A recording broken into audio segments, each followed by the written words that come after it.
Bon, il me semble que maintenant nous y sommes tous. Hein? Très bien, bienvenue. Mon nom c'est Edouard Portella, je vous donne la bienvenue à cette cours digitale, première expérience qu'on fait depuis l'association de Shared Patient Experience. Le nombre de participants a été un peu plus grand de ce qu'on avait imaginé. Et on a imaginé de faire 2 groupes de 15, comme ça le cours peut être un peu plus interactif malgré toutes les limites de la plateforme digitale, malgré les limites de la distance. Hein. Donc n'hésitez pas à intervenir, on va essayer de faire ça de la manière la plus dynamique et participative possible. Je voudrais présenter un peu le cours, la dynamique du cours, comment ça va fonctionner. J'aimerais écouter vos attentes par rapport à cette formation. Je vais vous expliquer chacune des séances qu'est-ce qu'on va faire et qui va y participer. Est-ce qu'on pourrait, je vous propose que pour ne pas consommer de temps avec la présentation de chacun, que peut-être chacun, quand il parle, avant de s'exprimer avec la question qu'il veut exposer, s'il peut se présenter et dire son nom à l'institution. Hein? Comme ça, on va apprendre à se connaître tous et j'espère qu'au bout de 5 séances, on sera déjà des amis. Si on fait comme ça, on ne va pas passer une demi-heure à se présenter, mais on va se connaître. D'accord? Quelles sont vos attentes par rapport à ce cours qu'on vous a proposé?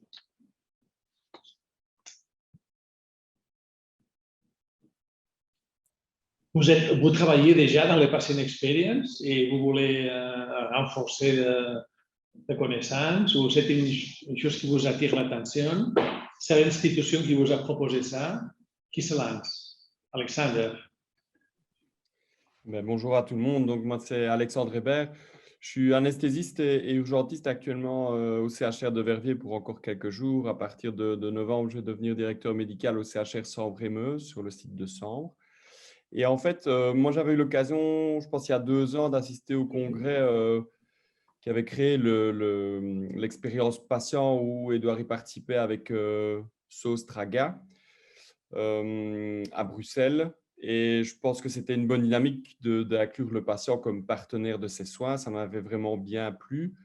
Et quand j'ai reçu l'invitation par mail de cette formation, je pense que d'introduire vraiment le patient comme partenaire et d'essayer de trouver au plus juste sa place dans le processus de soins, je pense que c'est une thématique importante. Donc, j'avais envie d'y participer et effectivement mettre ça en application et développer ça dans un futur proche.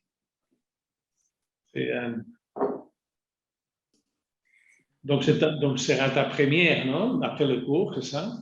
Ta première opportunité de l'exécuter, non? Exact, oui. Avec les équipes sur place, évidemment. Mais effectivement, c'est quelque chose qui, à mon avis, doit être développé dans les mois et dans les années à venir. Donc, d'avoir les informations, les outils surtout nécessaires, l'ouverture d'esprit par rapport à cette thématique-là me semblait être important avant de se lancer dans ce genre de démarche. Ok, moi je peux peut-être y aller aussi. Oui, allez-y. Donc moi c'est Jacques Van Irk, je salue les personnes que je connais dans le groupe. J'ai vu que Marie Stevens et Christine Drumen étaient là. Bonjour Alexandre aussi. Donc moi je suis un ancien anesthésiste, ancien directeur des quartiers opératoires au CHC à Liège. Et pour le moment je fais plutôt de la consultance, notamment dans l'optimisation des blocs opératoires. Et je mène un projet de suivi par un outil informatique du trajet des patients chirurgicaux où on a l'intention aussi d'intégrer les patients et la vie des patients dans cet outil. Et d'autre part, on parle de plus en plus maintenant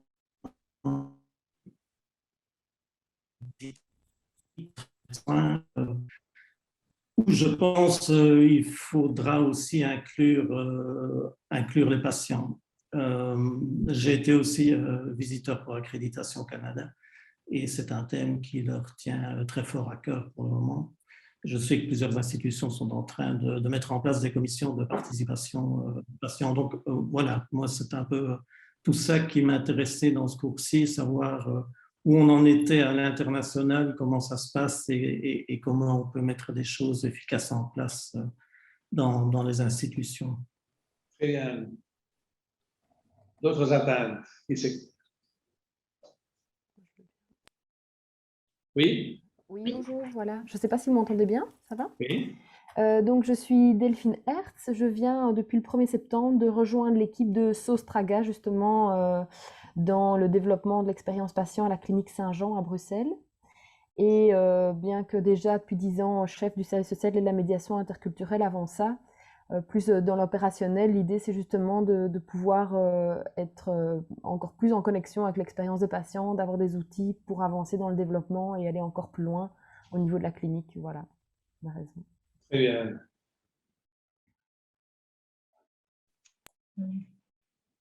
Allez-y, Nathalie. Oui.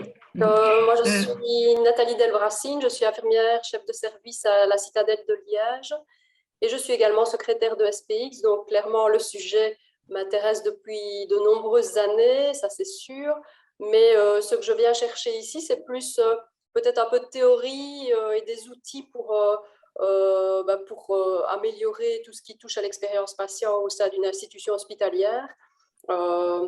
Donc voilà, tout ce qui sera outil, apport de théorie va franchement m'intéresser. Donc je suis là pour ça et je suis contente de participer. Très bien. Je peux enchaîner? Oui. Bonsoir à tous. Moi, je suis Marion Lanly. Je travaille à Paris à l'assistance publique des hôpitaux de Paris et je suis responsable du service expérience et partenariat patients que j'ai rejoint en début d'année 2021. Donc, moi, ce qui m'intéresse, c'est d'aller partager des bonnes pratiques et d'aller chercher des outils que je ne connaîtrais pas encore, notamment des outils de mesure de l'expérience du patient. Et puis parce que je pense qu'on a toujours plein de choses à apprendre et à partager sur des sujets aussi nouveaux. Très bien. Je profite de la présentation de Marion pour dire qu'il y a 2 cours en parallèle. Aujourd'hui, c'est un cours et le mercredi, c'est l'autre. Marion appartient à l'autre groupe, mais elle avait un problème de main et elle s'est connectée à nous. Si ça arrive, vous pouvez utiliser cette formule-là. Le mieux, c'est de l'utiliser exceptionnellement, comme ça vous partagerez, vous échangerez toujours avec les mêmes équipes, ce qui serait naturel. Mais si jamais il y a un problème, comme Marion, elle a profité que le cours existait le mardi parce que demain elle avait une obligation qu'elle ne pouvait pas rester avec nous. C'est un avantage d'avoir fait les 2 groupes, de les avoir mis en parallèle exact avec le même programme et un jour après l'autre. Donc, si ça vous arrange ou vous en avez besoin, n'hésitez pas à utiliser ça plutôt que perdre une séance. D'accord. Continuons. Bonjour, mon nom est Marc Rinen, je travaille au Luxembourg, aux hôpitaux Robert Schumann, et je suis assistant de direction au pôle de médecine interne. Mon rôle dans tout ça, je suis infirmier référent parcours de soins, et nous travaillons entre autres, par exemple, sur des sujets d'e-learning pour patients atteints de maladies chroniques, comme par exemple ceux qui sont en maladie insuffisance rénale, en diabétologie, et je participe à différents projets en tant qu'auditeur qualité. Alors, ce qui m'adresse. Très bien. L'hôpital Robert Schumann fait partie des pilotes des hôpitaux de l'association. Il y a un fil conducteur pour mener à bien un projet en expérience patient. Très bien. D'autres attentes? Moi, je veux bien continuer. Vous m'entendez? Oui. Oui. Donc, bonjour à tous. Moi, je m'appelle Vanessa Suin. Donc, je travaille pas du tout dans un hôpital. À la base, je suis biologiste et je travaille comme gestionnaire de projet à l'Institut de santé publique à Bruxelles. Et j'ai été patiente. Et donc, pendant tout mon parcours de patiente à l'hôpital, ça m'a beaucoup marqué ce qui était déjà mis en place et ce qu'on pouvait encore mettre en place. Et donc, j'aimerais me reconvertir là-dedans. Et donc, en découvrant le colloque Expérience Patient et la formation, c'était pour moi voilà, un premier pas vers des outils et des méthodologies à apprendre. Très bien. Très bien. Bonjour, vous m'entendez? Oui. Je suis Christine Drumen, je suis coordinatrice qualité et sécurité patient au centre hospitalier, au CHC, groupe santé CHC, pardon. Et donc, ça fait 20 ans que je travaille dans la qualité et suite notamment sous l'impulsion de l'accréditation, on a réorienté encore plus tous nos objectifs en fonction de l'expérience patient. Au départ, on s'appuyait beaucoup sur tout ce qui était enquête de satisfaction, rencontres particulières. Grâce à l'accréditation, on a mis en place les comités de participation des patients. Et aujourd'hui, on voudrait vraiment, vraiment inclure l'expérience patient dans tous nos projets au sein de l'institution. Je viens surtout chercher des outils pour pouvoir implémenter tout ça, de la structure et aussi beaucoup d'arguments pour convaincre nos directions à investir dans l'expérience patient. Très bien, on va t'aider. D'autres Oui, moi je vais me lancer. Donc certains me connaissent aussi déjà. Je suis Quentin Sconvar, je travaille pour la PAX. Donc c'est la plateforme pour l'amélioration de la qualité des soins et la sécurité des patients, ici en Belgique francophone. Et donc, nous, nos projets on fait de la gestion de projet essentiellement sur les aspects sécurité des patients, dans lequel, on le sait maintenant, l'expérience patient est une des clés aussi pour la réussite et améliorer la sécurité des patients dans les hôpitaux.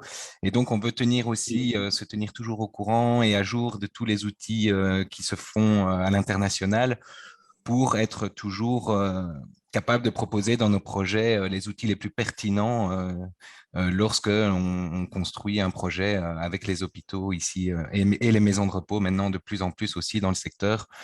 Et donc voilà, il n'y a pas aussi que pour le secteur hospitalier que je viens m'informer, mais il y a aussi, voilà, si on ne peut pas utiliser des outils aussi pour des résidents de maisons de repos, donc de maisons de vie, quoi, de longue durée. Très bien. Très bien, merci. Encore, resten quelques-uns ou quelques-unes. Qui prend la parole? Allez-y. Bonjour. Ah, pardon. Nous sommes deux. Allez-y. Est-ce que vous m'entendez? Oui. Oui. Oui. Bonjour à tous. Donc, moi, c'est Anne-Sylvie Diezi. Je travaille en Suisse, à Lausanne, au CHU, donc au CHUV, qui est le Centre hospitalier universitaire vaudois à Lausanne. Je travaille au service de communication. Il y a aussi Paul Gouma qui est aussi là.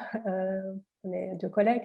Donc, on travaille plutôt vraiment sur la communication aux patients. Et ce qui nous intéressait vraiment, c'est d'acquérir des méthodes, des outils pour plus collaborer avec le patient. C'est vrai que quand on développe des supports de communication pour les patients, on se rend compte que c'est difficile de bien faire sans collaborer avec les patients. Et c'est vraiment dans cette idée qu'on était intéressé par ce cours. Mais je laisse Paul compléter si elle souhaite. Très bien. Merci. Pardon, le temps que j'active mon micro. Non, alors Anne, oui, donc bonjour Paul Gouma. Donc voilà, comme Anne, je travaille au CHU de Lausanne, où moi je suis plus responsable des sites internet, etc. Et quand on développe de plus en plus d'apps ou de sites web, voilà, on aimerait davantage inclure les patients pour être sûr que ça correspond à leurs besoins. Voilà. Et il y a vraiment l'idée d'insuffler cet état d'esprit, de prendre en compte le patient déjà au sein de notre service, mais comment est-ce qu'on peut insuffler ça de manière plus générale au sein de l'hôpital? Mais voilà, comme disait Anne, déjà des outils très, très concrets pour avoir l'expérience du patient. Très bien. Merci. Bonjour. Oui. Je ne sais pas si je peux m'y mettre. Oui. Bonjour, je m'appelle Marie Stevens. Je coordonne les itinéraires cliniques au groupe santé CHC.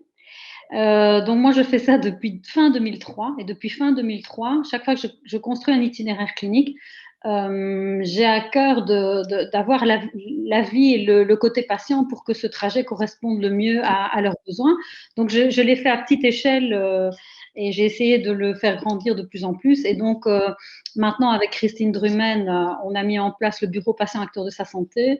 Et donc là, l'expérience patient devient pour nous vraiment un leitmotiv. Et donc, je suis comme elle, je suis à la recherche d'outils, de méthodes et surtout, comme elle l'a dit, d'arguments pour que ça devienne un réflexe à tous les niveaux de notre institution. Martine Dieterlands, pour dire tes attentes. Oui, je ne sais pas si vous m'entendez. Oui. Oui. Alors, je ne sais pas si ma vidéo est branchée ou pas. Je suis je suis avec un iPad. Alors, je ne sais pas trop où j'en suis là. Mais ce n'est pas très grave. C'est pas très grave. Bonjour. Alors, moi, je suis médecin de la douleur depuis 30 ans et chargée d'une fonction algologique, qui est une fonction transversale de formation au sein de tous les services hospitaliers et de support pour la prise en charge et la prévention de la douleur chronique dans cet hôpital de Bruxelles. Donc. Et donc, mon intérêt à cette formation, justement, en lien avec la direction nursing, c'est de mettre en place des outils et des outils visio et des outils d'évaluation pour sensibiliser surtout les médecins à la meilleure prévention et à l'expérience patient, justement par rapport à la prise en charge de la douleur dans cet hôpital où, malgré ma présence depuis 25 ans et plus, il y a encore beaucoup à faire. Voilà, j'ai résumé. Bien. On arrive presque au bout. Hein? Il manque qui? Martine Cholimbiac, il me semble. Vous m'entendez? Oui, oui, oui. Bonjour. Donc, Martine Cholimbiac, je suis directrice des soins de médecine interne, enfin médecine interne et chirurgie aussi. Je suis référente expérience patient et partenariat patient. Donc, ce qui m'intéresse en participant à cette formation, c'est de partager avec toutes les personnes qui sont présentes nos expériences et puis aussi peut-être approcher des outils qui pourraient me permettre de convaincre ma direction que l'expérience patient est le bon chemin pour collaborer avec lui et améliorer la qualité des prises en charge. Très bien. Il me semble que tout le monde a expliqué un peu ses attentes et sa position, il me semble. Hein? Alors, ça reflète un peu la diversité d'horizons que nous avons. Hein? Dans ce groupe, il y a 15 personnes. Le groupe dominant est le groupe belge. Il y a 3 personnes de la Suisse, 2 Français, 2 de Luxembourg. Donc ça, c'est bien parce qu'il y aura des échanges de différents systèmes de soins. On voit que les formations, il y a 3 infirmières, une personne qui est dans le management, 4 médecins, mais 3 anesthésistes. Je ne sais pas si c'est une épidémie ou c'est une tendance qui va marquer le futur, que les anesthésistes vont se lancer en masse dans l'expérience patiente. Et après, on a un groupe d'autres que c'est parce que quelqu'un ne connaît pas la formation de base ou bien des choses qui étaient une personne dans différentes choses. Donc, cette diversité est bonne hein, parce que ce sont des diversités de différents points de vue. Par contre, dans le domaine d'institutions où on travaille, l'hôpital, c'est le référentiel. Hein. Donc, je pense que Quentin a raison, hein, absolument. On pourrait faire ça dans la maison de repos. Il y a de l'expérience patiente dans la santé communautaire, dans la médecine générale, dans la médecine de famille, mais dans cette première édition, malgré que nous avons fait une promotion large, en tout cas, la référence dominante, c'est l'hôpital. Hein. Et ça, c'est nous. Hein. Ça, c'est les 3 personnes que nous serons avec vous pendant les 5 séances. Le dénominateur commun des 3, c'est que nous sommes les 3 de Barcelone. Donc, aucun des 3 parle bien le français. Donc, ça, c'était dommage pour vous. Mais j'espère qu'avec notre accent, on va vous apporter un peu de soleil et de charme dessus. On espère ça. Le problème qu'on avait imaginé, c'est qu'il y aurait un groupe en anglais et que finalement, il y a eu très peu d'inscrits. Donc, on l'a fusionné. Donc, on a, bref, en fonction des inscriptions, on a dû regrouper des choses. On a dit que plutôt faire une seule personne tous les cours, on a décidé de se partager le cours entre les 3, comme ça chacun apporterait son domaine de compétences qui est le plus fort. Hein. Oscar Dia, qui est connecté avec nous, il est ingénieur de formation. Il est spécialiste dans les services de santé. On travaille ensemble depuis plus de 20 ans dans différents pays, dans plusieurs pays de l'Amérique, de l'Afrique et de l'Europe, et toujours ou pratiquement toujours dans le monde hospitalier ou bien dans d'autres structures de soins. Et dans l'écran, il y a aussi Joan Escaraville, qui est médecin du meilleur hôpital de l'Espagne, un des meilleurs hôpitaux de l'Europe, il me semble, l'hôpital clinique de Barcelone. Si vous le voyez dans l'image, c'est une personne avec une barbe, ça montre qu'il est très savant. Et c'est une personne qui a une très, très, très longue expérience dans le patient experience. Aujourd'hui, à Barcelone, il y a un congrès sur le patient experience qui a été organisé par Joan avec beaucoup de monde. Il a sorti un moment de la séance pour être ici et nous dire bonjour. Oscar et Joan, si vous voulez dire un mot. Donc voilà, bonjour à... Je commence, Joan? Oui. Bonjour à tous. Je crois que moi, je vais participer surtout je crois qu'on se verra en 4 semaines, que ça sera la 3e séance. Et en tout cas, au plaisir de vous rencontrer, au plaisir de partager avec vous notre expérience, vos expériences et aussi de développer notre connaissance autour de l'expérience patient. Voilà, à bientôt. Joan. Bonjour, c'est un plaisir de partager avec vous des expériences autour de l'expérience patient. Mon background, c'est un background dans le dernier siècle, le siècle passé, j'étais néumologue. À ce moment-là, je ne sais pas exactement quelle est mon ubication clinique, mais ma perspective, c'est une perspective clinique et vous pouvez voir dans mes présentations que plusieurs fois, je parle sous ces perspectives cliniques. Et je pense que ça, c'est bon, la variabilité de perspectives, c'est très bon pour essayer de comprendre un problème complexe comme l'expérience patient, et c'est un vrai plaisir de participer dans ce cours. Très bien. Moi-même, je suis Edouard Portella, médecin de formation dans le monde du management depuis plus de 25 ans et dans les dernières plus de 20 ans, consultant international. J'ai travaillé dans plusieurs pays, dans les 4 pays que vous êtes représentés ici très souvent et dans la plupart des institutions qui sont présentes ici dans lesquelles vous êtes aussi. Et l'expérience patiente m'a intéressé toujours parce que je m'intéresse aux sujets qui sont innovants et qui arrivent et qui sont de grandes transitions de changement. Parce qu'on essaie d'anticiper et d'accompagner les gens à anticiper le maximum sur l'organisation devant ces grands changements. Et le monde de la formation m'intéresse beaucoup. J'ai une activité depuis 15 ans à l'Université de Lausanne, dans un cours de pensée stratégique, une formation aussi à l'Université catholique de Louvain et à l'Université de Barcelone. Donc la formation continue, ce n'est pas mon activité principale, mais j'ai bien investi beaucoup dans quelques sujets, surtout dans la formation continue des personnes qui sont déjà en fonction. Donc ça sera le groupe de 3.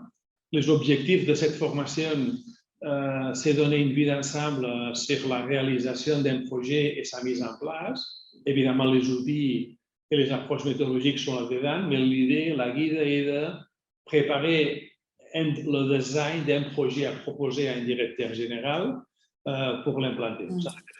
Et on va faire, en conséquence, préparer le design de toutes les étapes qui devraient avoir ces projets. Donc, avec ça, on va essayer d'appréhender les contributions attendues des approches, des méthodes, des outils qui sont le plus utilisés. Aussi, le design des propositions pour développer l'expérience patiente. On va à connaître et à reconnaître la pertinence de chacun des outils. On va discuter beaucoup ça. Vous l'avez tous exprimé, évidemment, c'est le titre du cours. Donc, si c'est le titre du cours, il est bien que vous ayez cette attente et que nous, on puisse répondre. Parce que sinon, au moins, là, on est aligné les 3, le titre du cours, vos attentes et le contenu. Et finalement, acquérir des connaissances dans l'analyse, dans le design et même dans l'implantation. Parce que finalement, l'expérience patiente, tout le monde a parlé des outils, mais le but final, c'est changer la culture. Et ça, c'est quelque chose de très difficile. Donc, toutes les choses qui nous concernent, changement culturel, seront présentes dans les présentations. L'approche pédagogique, participation active. Ici, à droite, vous voyez ce grand message, non? Dis-moi et j'oublie, enseigne-moi et je me souviens, mais implique-moi et j'apprends. Donc, l'idée est de vous impliquer à partir des débats, à partir de ces cas, et malgré les limites qu'il y a dans une plateforme digitale. Dans les cours, on va utiliser des présentations, des concepts, des approches, des outils, des tendances. On va discuter des exemples. On va analyser une problématique à résoudre au long du cours. On va en parler tout de suite. Et on vous propose de lire, de faire une lecture pour chaque séance d'une chose qui soit très pertinente. Et on a commencé avec la lecture de Michael Porter, que pour nous, on s'est mis d'accord, Johan, Oscar et moi, qui est un document fondateur pour que l'expérience patiente ne soit pas un alibi, ne soit pas une question de marketing ou une question strictement commerciale. Il faut parler de la valeur. Et cet article de Michael Porter dans le New England Journal fut un des premiers articles qui conceptualise la valeur.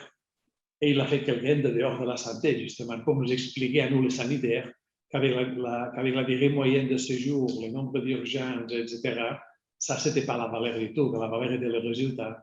Et que le résultat et la valeur, c'est que les expriment les consommateurs dans le monde commercial ou les patients dans le monde de la santé. Ce n'est pas un cuisinier qui dit la valeur de sa cuisine, c'est la personne qui va manger qui dit quelle est la valeur qu'il a obtenue, quelle est son expérience. Dans l'article de Michael Porter, on vous a proposé ça, on va en parler tout de suite, parce qu'il nous semble que c'est un classique. Et dans chaque séance, on va mettre un article qui soit rapide à lire, avec une réflexion à côté. Ici, le cas, c'était de différencier satisfaction avec valeur. Et dans chaque article, on va faire ce type de format. Quelle est la structure du cours? La séance d'aujourd'hui, c'est une première séance. La première séance, toujours sur les concepts. On va travailler autour des concepts et autour du concept de la valeur. Dans la prochaine séance, le 12 octobre, on va parler de le design thinking. Le design thinking, c'est une approche macro qui s'utilise dans beaucoup de situations. Et on va parler de qu'est-ce que c'est l'approche design thinking. Et quelles sont toutes les options d'utilisation possibles. Et ça, c'est Johan qui va le faire. Dans la séance 3, on a prévu présenter les outils de diagnostic, des outils pour le prototypage des solutions et des systèmes de mesure de l'expérience patiente. C'est la partie la plus outils qui sera portée par Oscar Vial. La quatrième séance, on va parler des stratégies d'implantation. Pour vous commencer, quels sont les risques qu'il y a, quels sont les freins, quels sont les échecs qu'on a connus, quels sont les succès, et on va essayer d'apprendre de comment implanter, parce que finalement, il s'agit d'un changement culturel. Et dans la dernière séance, on vous propose de présenter très rapidement le design de chacun qu'on aura fait dans les cours, et on va parler sur des choses qui sont des clés de succès dans ce type de projet. Non? On va faire une synthèse et on va faire une espèce, pour les personnes qui viennent de la sécurité des patients, une espèce de checklist de choses qu'il ne faut pas oublier, qu'il ne faut pas rater pour faire bien l'expérience patient en mode de synthèse. Ça, c'est le plan du cours. À la fin, il y aura 4 articles que vous aurez lus, qu'on aura discuté. Vous aurez fait un petit projet que vous pourrez soumettre à votre institution et on aura les présentations conceptuelles, les slides, etc. Et une bibliographie complémentaire qu'on va vous fournir, évidemment. Comment s'organisent les cours? Les 5 séances, toutes les 2 semaines, comme ça on les entend au milieu pour faire des choses. C'est de 14 à 18h30. Il y a une pause qui est prévue, on va la faire à la moitié, plus ou moins 5 ou 10 minutes. Et en plus de séances communes, nous 3, Oscar, Johan et moi, on s'offre à faire des séances bilatéraux avec vous si vous en aurez besoin pour les groupes, pour le travail d'équipe. Et là, nous, on s'offre. On va fixer des rendez-vous et on va travailler autour d'une plateforme pour échanger. On va se redistribuer le groupe ou vous-même, vous pouvez choisir l'un ou l'autre en fonction du sujet. Et nous, on part de l'idée que vous êtes tous des personnes avec déjà une expérience professionnelle marquée, des personnes que vous avez des responsabilités et en conséquence, vous pourriez avoir des besoins ou des attentes personnelles très spécifiques que peut-être serait mieux de le traiter en bilatéral ou en petit groupe, hein, 2 personnes ou 3 d'une même institution, parce qu'il y a des personnes de Saint-Jean, il y en a 2 ou 3 de CSC de Liège, donc il y a 2 personnes de l'hôpital Robert Schuman, donc si jamais il y a des échanges à faire avec ce groupe, nous, on sera disponibles et avec ça, on fait un effort pour compenser les difficultés de la plateforme digitale. Donc, dans ces sens, on essaie d'être le plus accessible et empathique pour répondre à vos attentes. Comme j'ai dit avant, il y a des lectures recommandées. Avec cet article, il y aura des lectures recommandées que vous pourriez utiliser ou non selon vos intérêts et l'exercice en parallèle, hein, qui est un exercice qu'on vous propose de faire par groupe de 2 ou 3 personnes. On vous a demandé si vous n'avez aucun problème pour faciliter votre adresse mail aux autres. Personne n'a manifesté aucun problème.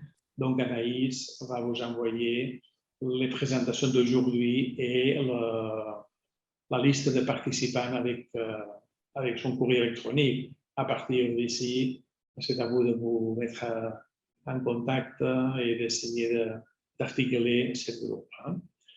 Et l'exercice, c'est quoi l'exercice? L'exercice, c'est vous proposer l'objectif, c'est proposer un projet qui va contribuer à l'amélioration de l'expérience patient au sein d'une organisation, probablement la vôtre, parce que s'il y a des personnes de Robert Schuman ou 2 ou 3 de CSC, 2 de Saint-Jean, enfin, il est imaginable qu'on va utiliser l'expérience du cours et cette coach personnelle qu'on vous a proposé pour préparer une proposition, un design pour présenter aux instances décisionnelles de votre institution pour qu'il soit adopté peut-être et soit une expérience pratique.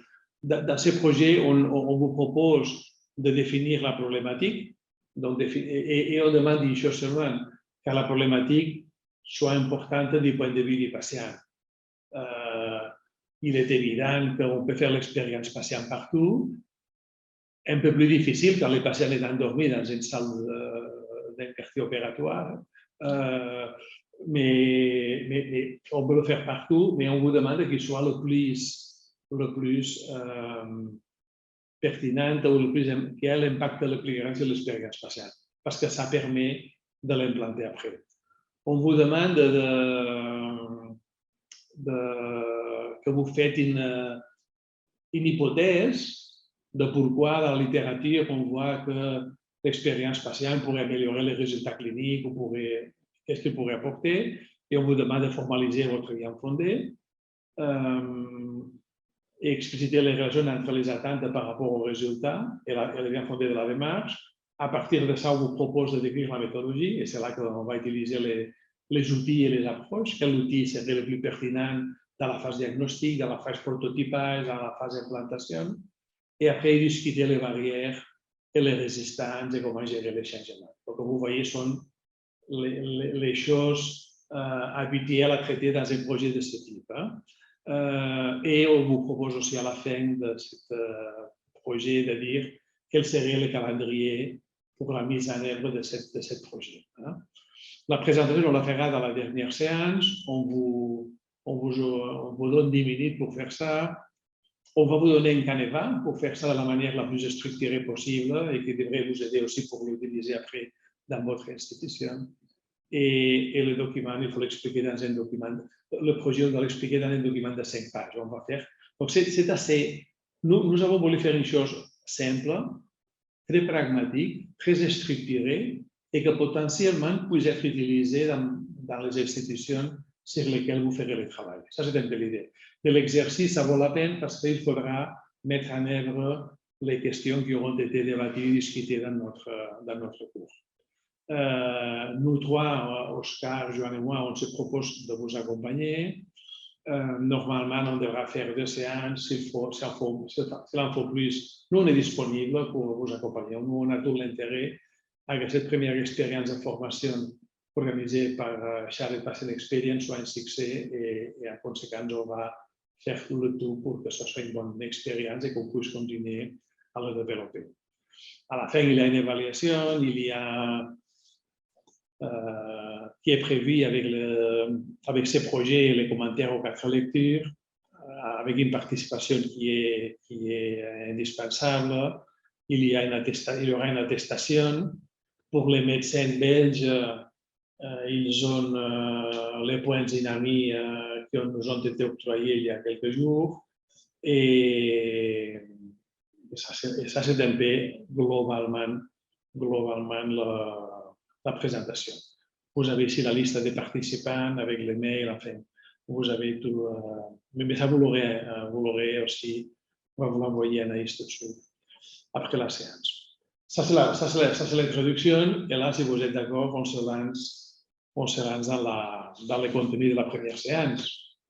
Est-ce qu'il y a des questions autour de la structure de cours ou de comment va se dérouler?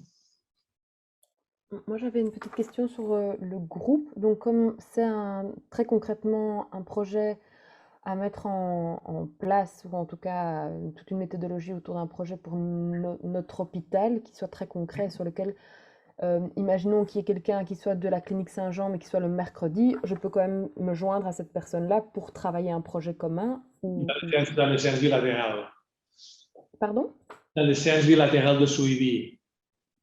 Voilà, ok. Pas dans les cours, hein? Oui, c'est ça. Comme ça, en parallèle, ben, je peux me connecter avec la personne du même hôpital que moi pour aller vers une perspective commune dans notre hôpital. Oui, ok. Juste pour être sûr. L'idée est de, si vous faites l'effort de faire un exercice dans un contexte de formation, c'est que cet effort ait un retour sur cet investissement sous forme d'un projet à faire dans un hôpital. Évidemment, les problèmes sont les célibataires, parce que ceux qui sont en double, probablement, sera plus facile de se mettre d'accord pour faire une chose ensemble. Mais on pourrait imaginer que des personnes d'une institution se séparent et fassent 2 projets avec 2 autres. Comme ça, ils auront deux projets pour chaque institution. Mais bon, ça, je vous laisse, à vous de décider. En tout cas, entre 2 ou 3 personnes, c'est le bon nombre pour faire ça. Mettez-vous d'accord et nous, on va vous accompagner. Hein? Ok, merci. D'autres questions? Doutes ou propositions honnêtes? Non?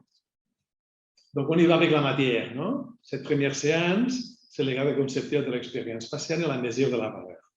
Le plan du cours est de faire un petit retour et discuter l'article de Michael Porter. Après, discuter les raisons pour développer l'expérience spatiale, le concept de la valeur et pourquoi on dit que c'est un changement culturel. Hein? Quand j'ai dit que c'est un changement culturel, tout le monde a dit oui avec sa tête, mais il est bien de connaître quelles sont les résistances que nous avons observées dans nos projets, dans la vie réelle, et qui expliquent comment c'est tellement important la gestion du changement. Les outils, oui, mais la mise en œuvre aussi, hein, sont 2 choses incontournables. Pour l'article de Michael Porter, il me semble qu'ils ont tous arrivé à les réponses. Ce matin, il y en avait 3 qui manquaient, mais il me semble qu'ils sont arrivés 3 tout de suite, parce qu'on me les a filés sur la table. Mais je n'ai pas eu l'occasion de lire les 3 dernières. Vous l'avez trouvé intéressant, l'article? Vous le connaissiez déjà ou non? Oui? Non? Vous l'avez trouvé intéressant? Je connaissais Porter avec les 5 forces de Porter, mais je ne connaissais pas l'article en question et effectivement, il était très intéressant pour aborder la notion de valeur. Alexander, formation après formation, tu seras l'expert en Porter. Hein? Ah, voilà. Stratégique et il est expérience patient, M. Porter. Pour l'instant, hein? Il y en a d'autres. Vous l'avez trouvé intéressant, l'article?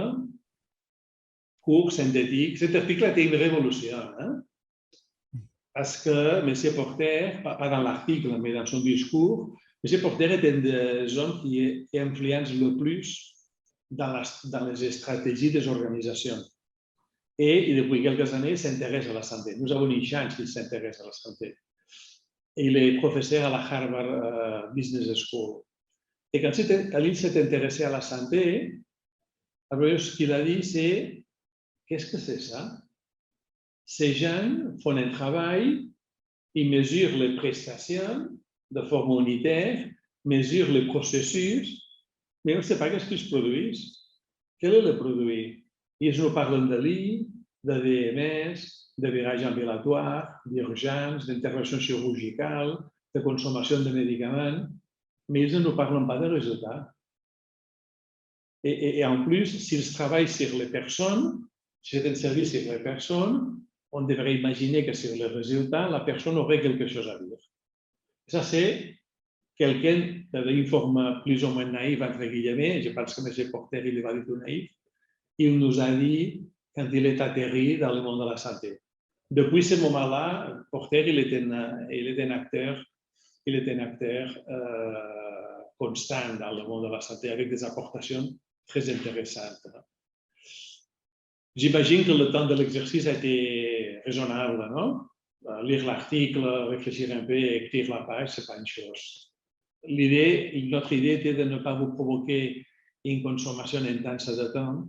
Par contre, on voulait que vous ayez accès à des choses qui apportent beaucoup de la valeur. Si on fait l'effort, même s'il est petit, que la valeur qu'on a soit intéressante. Pour nous, on avait plusieurs options d'articles et on s'est mis d'accord rapidement comme quoi c'était l'article qu'en termes de coût-bénéfice était le plus intéressant, en plus d'un classique. Et moi, je revendique les classiques. Ça vous a apporté des choses intéressantes dans votre réflexion autour de l'article? Quelqu'un s'exprime? Oui, moi je connaissais déjà un petit peu l'article et j'ai déjà écouté des colloques de Michael Porter. Je trouve ça super intéressant, j'adore les idées qu'il y a derrière. Mais je trouve, c'est ce que j'ai mis aussi dans mon travail. Moi, c'est la réflexion, c'est difficile pour, par exemple, une organisation de défendre cette idée, de dire bah, demain, on va faire de la valeur en santé dans notre organisation.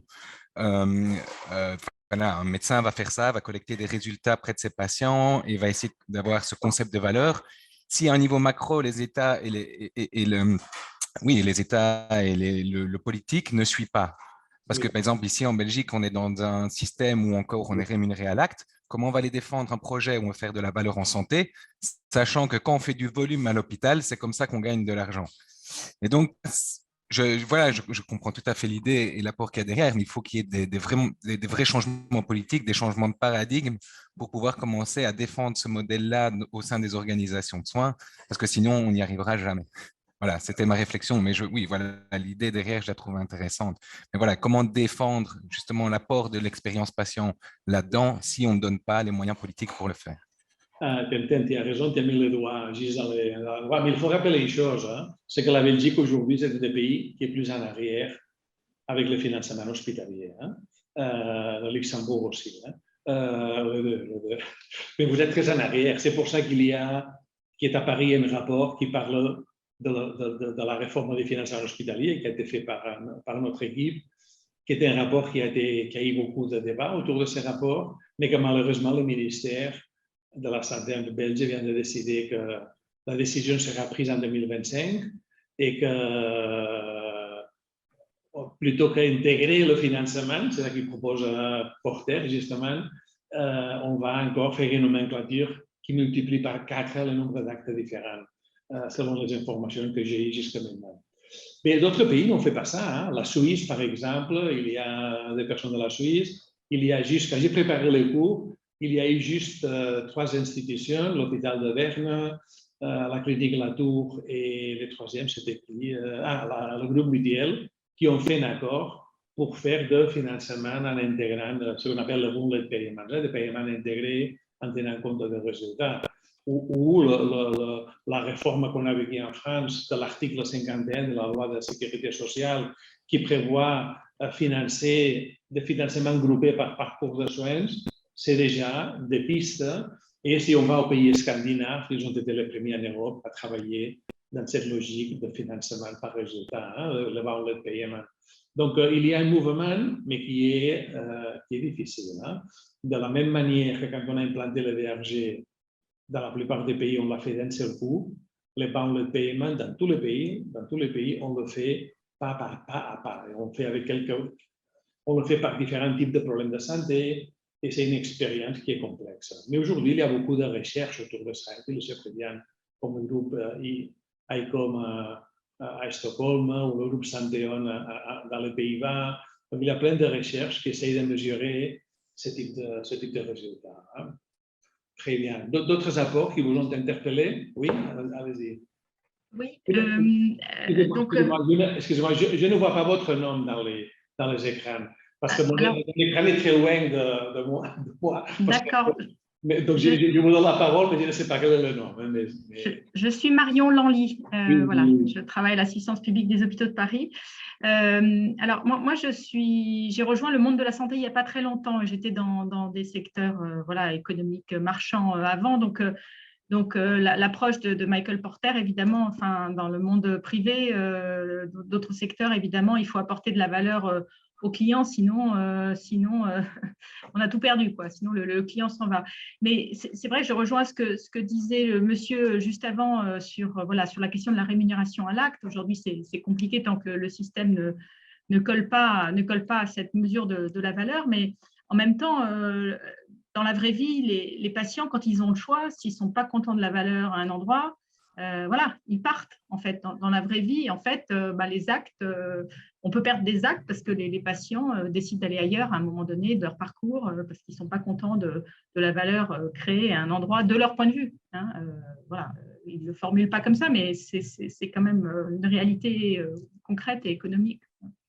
Martine, tu voulais dire quelque chose? Oui, je voulais dire que ce n'est pas forcément partout que le patient peut choisir parce qu'il y a de plus en plus de déserts médicaux, enfin des déserts médicaux parce que les personnes habitent dans les campagnes et il y a très peu de médecins ou très peu de professionnels de santé.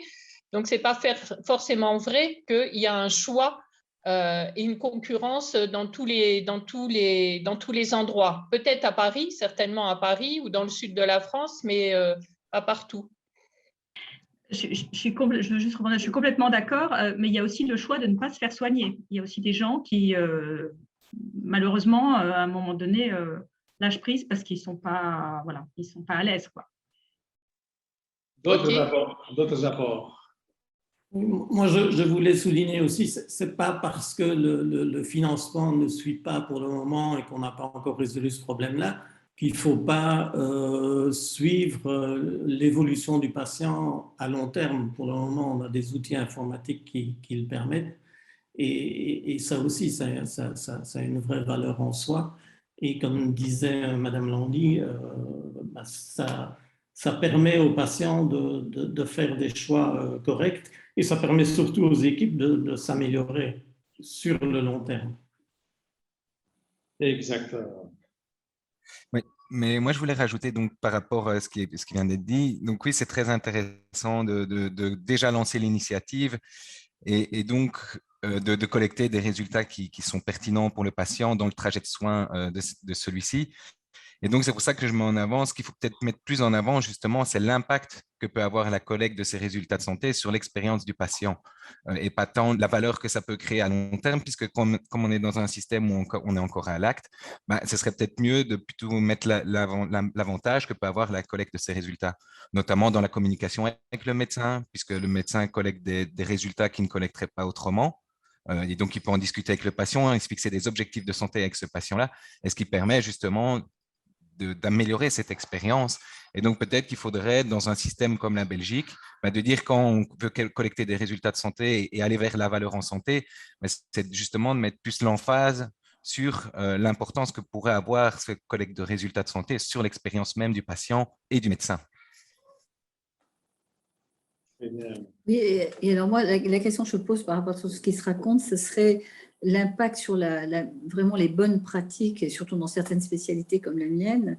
C'est-à-dire que bon, j'ai fait énormément de formations depuis 20-25 ans en termes d'algologie, entre autres, et de voir combien les collègues spécialisés sont encore extrêmement… finalement, on n'a pas un impact sur les soins hospitaliers tellement patent. Et donc, moi, je suis à la recherche d'un outil de communication aussi et de formation pour pouvoir sensibiliser aussi cette population qui visiblement n'intègre pas les informations du patient. Et donc, je ne sais pas par rapport à ça, cette expérience patient. Alors, j'entends que la Belgique est en retard. Alors ça, je ne le savais pas parce que j'ai une formation française, donc ce n'est pas un aspect que j'avais intégré. Mais c'est vrai que je suis frappée par la résistance du système à mettre en place des outils finalement qui sont non coûteux, parce que c'est ça toujours l'argument, c'est combien ça va coûter à l'hôpital. Quand j'ai mentionné que la Belgique était en retard, c'était par rapport au débat sur le mode de financement. Parce que Mais oui, c'est ça, c'est ça. on défend encore le paiement à l'acte. Mais à part le financement, ça sera un déclencheur définitif. Et nous, ce qu'on fait maintenant, c'est se préparer pour ça, parce que le financement avec les value payments ou avec les value-based healthcare ne se fera pas d'un jour à lendemain. Donc, le fait d'être dans cette type de dynamique que nous sommes aujourd'hui et de se préparer, de faire des projets, de développer des capacités internes, parce que si aujourd'hui on nous finançait par résultat, on aurait un problème, hein, savez-vous. Vous n'avez même pas les informations pour mesurer vos résultats. Hein. Donc, tant mieux que ça n'arrive pas d'un jour à lendemain, que ça serait comme un tsunami inattendu. Donc, nous, ce qu'on fait, c'est qu'on se prépare pour que c'est une chose qu'on imagine qui va arriver parce que c'est la tendance lourde. Et les tendances lourdes, finalement, arrivent dans tous les pays. Quelques-uns sont les pionniers et les autres sont ceux qui s'adaptent. Mais finalement, les tendances lourdes arrivent dans tous les pays. Et aujourd'hui, le value-based healthcare, c'est une tendance lourde et ça a été Michael Porter qui l'a lancé. Hein. Son grand apport au service de santé a été ce concept de la valeur et de la mesure de résultats. Très bien.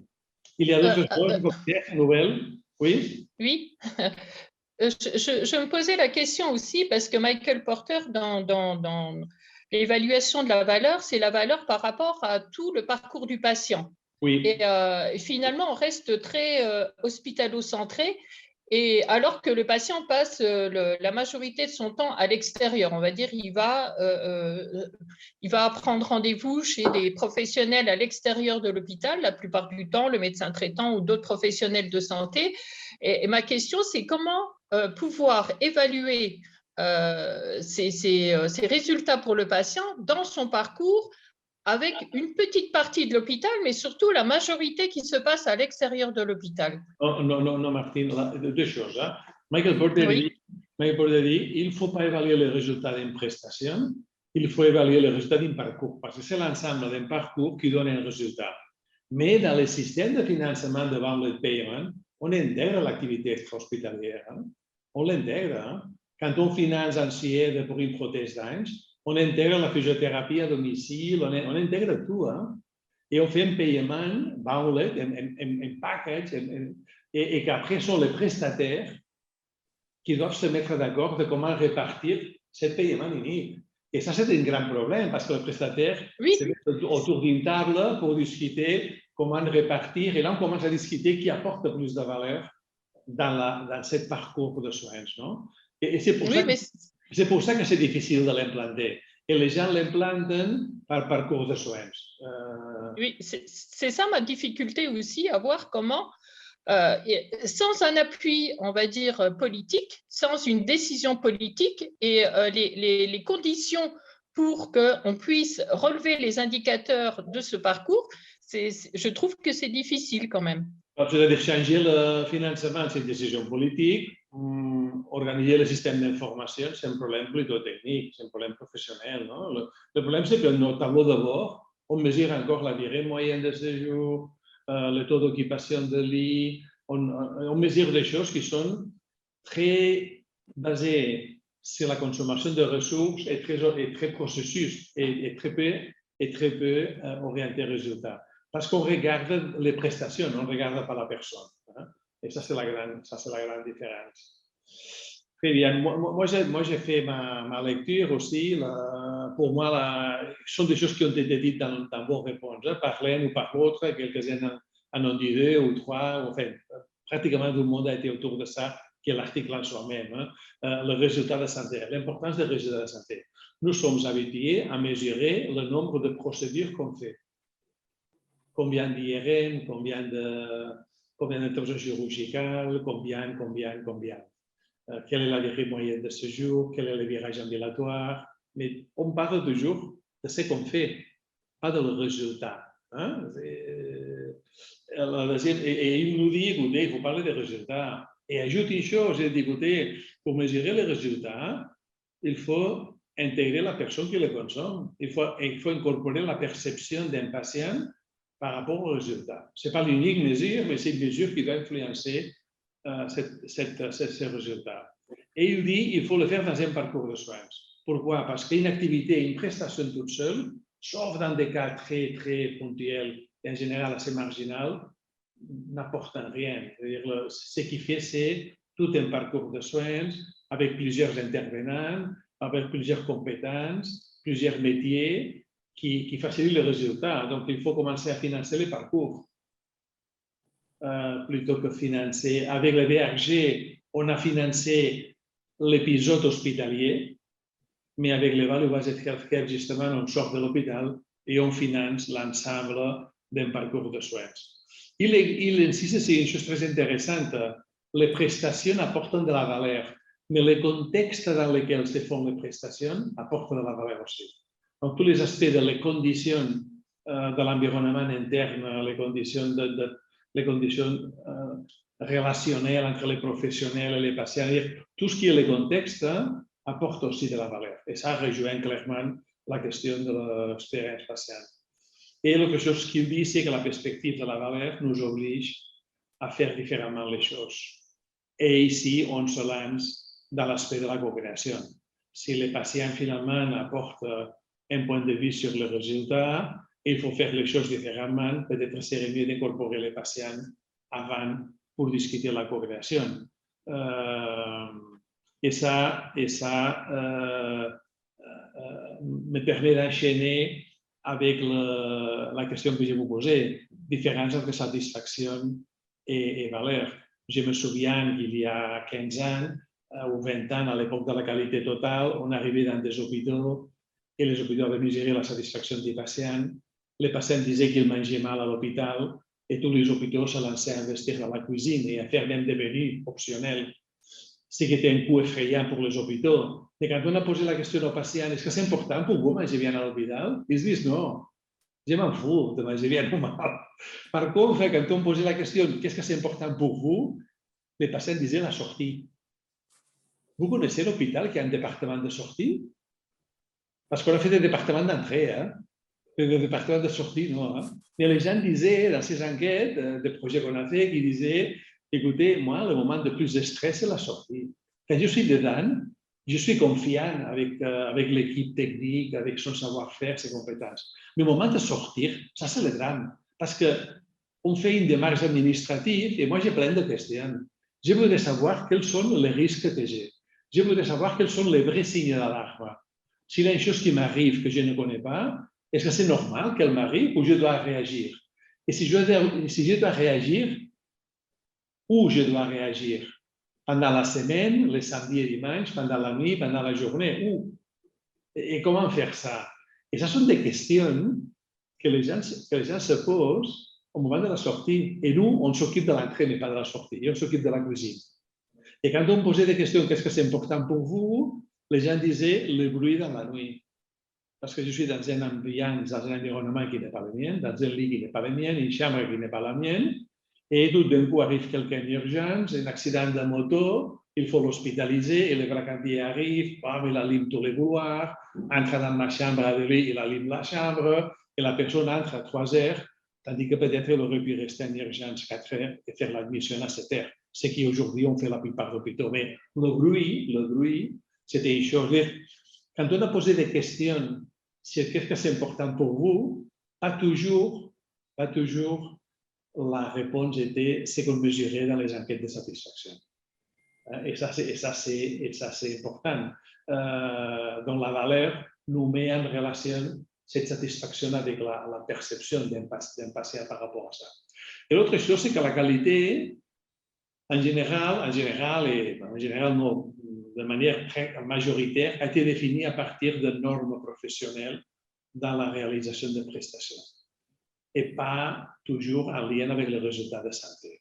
Donc, et ça, on va en parler après, ça génère parfois un gap, un conflit entre la qualité perçue par un patient et la qualité perçue par un professionnel quand il a respecté les normes professionnelles qui ont établi les professionnels eux-mêmes. Et ça nous pose un petit problème. Bref, ça c'est un peu les apports de cet article que vous avez souligné d'une manière ou d'une autre dans toutes les réponses et qui nous fait réfléchir à ce concept de le résultat, le parcours de soins, la continuité de soins, le paiement intégré et l'importance de s'il faut intégrer les patients dans la perception, il faudra l'intégrer dans la co-création. Parce que c'est le moment d'intégrer les patients dans les choses qui sont importantes de son point de vue. Alexandre, tu veux dire quelque chose? Oui, et donc on voit quand même que dans les retours patients, il y a la partie liée aux soins et vraiment à l'aspect médico-soignant. Et il y a beaucoup de retours sur l'environnement, sur l'accessibilité, sur la manière de communiquer.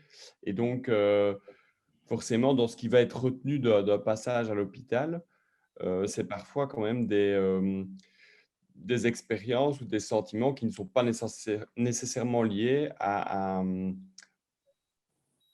ce que le soignant va pouvoir lui apporter d'un point de vue strictement soignant. Donc, d'où l'attention, tu parlais du département de sortie, là je suis tout à fait d'accord.